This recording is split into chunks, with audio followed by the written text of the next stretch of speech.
एक जंगल में एक रानो चिड़िया और कालू कौवा रहते थे। दोनों ही बहुत मेहनती थे।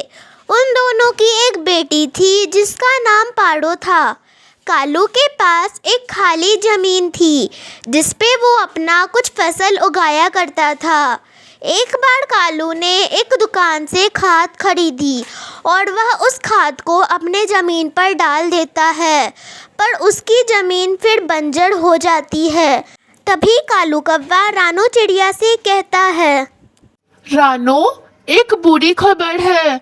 मैं कल गया था पास वाले दुकान पर खाद लाने ताकि मैं अपने फसल में वो खाद डालूं तो मेरे पौधे जल्दी जल्दी उगे।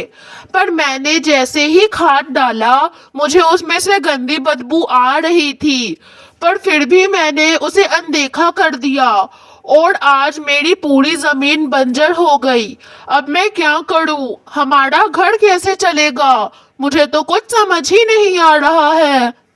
क्या आप ये क्या कह रहे हो? हमारी जमीन बर्बाद हो गई, बंजर हो गई हमारी जमीन। आपको सबसे पहले खाद का देख लेना चाहिए था, पर आप तो सुनते ही नहीं हो। बिना देखे कोई भी सामान उठाकर काम करने लगते हो। अभी तो हमें हमारी बेटी पारो को पढ़ाना भी है, उसे इंडिपेंडेंट बनाना है, पर हमारे पास तो पैसे ही नहीं है। अब हम क्या करेंगे? अब ऐसे हाथ पे हाथ धरे तो नहीं ना बैठ सकते। अगर अपनी बेटी को पढ़ाई लिखाई करानी है, उसे इंडिपेंडेंट बनाना है, तो कुछ ना कुछ तो करना ही पड़ेगा। मैं नहीं चाहता कि मेरी बेटी भी इस तरह दुकानों पर जाकर काम मांगे। मैं देखता हूँ आज जाकर, शायद कहीं काम मिल जाए। जी, आप जाएं और काम की तलाश करें। मैं आपके लिए, अपने लिए और पाड़ो के लिए दाना ढूंढ कर लाती हूँ। पाड़ो ऐसे उड़ भी लेगी और मैं दाना भी ढूंढ लूंगी। उसके बाद कौवा काम खोजने बाहर निकल जाता है। वह एक तोते के दुकान पे जाता है और कहता है। उसके बाद कौवा दुकान के अंदर जाता है और उस तोते से कहता है, तोते, क्या मुझे काम मिलेगा? बहुत देर से काम ढूंढ रहा हूँ। मैं तुम्हारे दुकान में सबको मदद कर दिया करूँगा। तुम तनख्वाह मुझे कितनी भी दे दिया करना। पर तुम तो एक किसान हो, तुम्हें तो वैसे भी अच्छी कमाई होती होगी।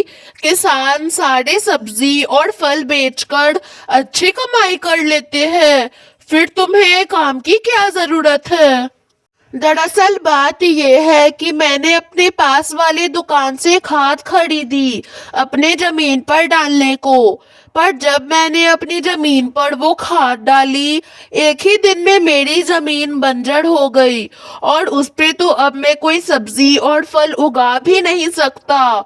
और अब मैं बेरोजगार हो गया हूँ, काम ढूंढ रहा हूँ भटक भटक के।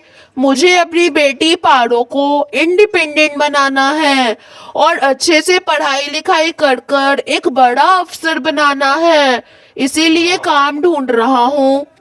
रहने दो, कोई काम वाम नहीं मिलने वाला तुम्हें मेरी दुकान में। पहले तो मैं तुम जैसे पक्षियों को बहुत अच्छे से जानता हूँ। तुम लोग कोई काम करते नहीं हो, छुट्टी लेते हो और ऊपर से पूरी सैलरी भी ले लेते हो। मैं नहीं रखूंगा तुम्हें अपने दुकान में। खूब सारे पक्षी आ जाते हैं दिन से रात में काम मांगने हमारे दुकान पे। चले जाओ यहाँ से अपना मुंह उठाकर। उसके बाद कालू कौवा एक कॉफ़ी के छोटे से दुकान पर जाता है और वहाँ उसे बर्तन धोने का काम मिल जाता है। वो जैसे ही अपने घोंसले पर जाता है, रानो चिड़िया कहती है, जी, आप पहले दाना खा ले, उसके बाद मुझे बताइएगा कि आपको काम मिला या ना मिला। उसके बाद कालू कौवा रानो चिड़िया को सारी बातें बता देता है। इसी तरह दिन बीत रहे थे। एक दिन वो छोटी सी कॉफ़ी की दुकान बंद हो जाती है और फिर से कालू कौवा बेरोजगार हो जाता है। उसके बाद कालू कौवा रानो चिड़िया को कहता है, रानो चिड़िया, एक बुरी खबर है। मैं फिर से बेरोजगार हो गया। आज मैं गया था उस कॉफी के दुकान पे। वो कॉफी का दुकान बंद हो गया। जब मैंने वहां के आसपास के पक्षियों से पूछा कि इस कॉफी के दुकान के मालिक कहाँ हैं, तो सारे पक्षी यही बोल रहे थे कि अब वो दुकान बंद कर कर दूसरे शहर चले गए हैं। पता नहीं भगवान मुझसे क्या चाहते हैं। शायद वो नहीं चाहते कि हम खुश रहे।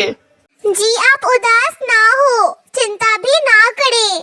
कुछ ना कुछ तो ऐसा होगा जिससे हम लोग बहुत खुश रहेंगे और एक दिन हमारी बेटी पारो अफसर जरूर बनेगी। बस रानो चिड़िया के हौसले से कालू कव्वे के अंदर जागरूकता थी, वरना तो कालू कव्वा अंदर से टूट गया था। एक दिन कालू कव्वे की काकी कालू कव्वे के पास आती है और कालू कव्वे से कहती है, कालू बेटा, मैं बहुत बोर हो रही थी और अकेले मेरा मन भी नहीं लगता। तुम लोगों के बिना है ही कौन हमारा दुनिया में, इसीलिए मैं तुम्हारे पास आ गई। अब तो मुझसे खेती बाड़ी का काम बिल्कुल भी नहीं होता। इस बूढ़ेपन में मैं क्या खेती बाड़ी का काम करूं? वैसे अभी क्या कर रहे हो तुम? क्या बताऊं काकी, मैंने कुछ दिनों पहले खाद खरीदी थी और मैंने अपने खेत में उस खाद को डाला कि मेरे पौधे जल्दी जल्दी उगेंगे। पर वो खाद तो एक दिन में ही अपना असर दिखा गई। एक दिन में ही मेरा पूरा खेत बंजर हो गया और उसके बाद से मैं बेरोजगार हो गया। फिर तो मेरे पास कुछ काम ही नहीं था करने को। तू क्या यहाँ बैठकर अपना समय जाया कर रहा है? मेरी भी खेत तो खाली ही है, उस पे कोई काम वाम तो होता नहीं है। तू मेरे खेत में चल और मटर की खेती कर। वैसे भी मटर ठंड में ज्यादा बिकते हैं और तेरी अच्छी कमाई भी हो जाएगी और तू पाड़ों को इंडिपेंडेंट भी बना देना। उसके बाद कालू कव्वा, रानो चिड़िया और पाड़ो चिड़िया सब मिलकर उसके काकी के जंगल में जाते हैं और कालू वहां जाकर मटर की खेती कर अच्छी कमाई करता है।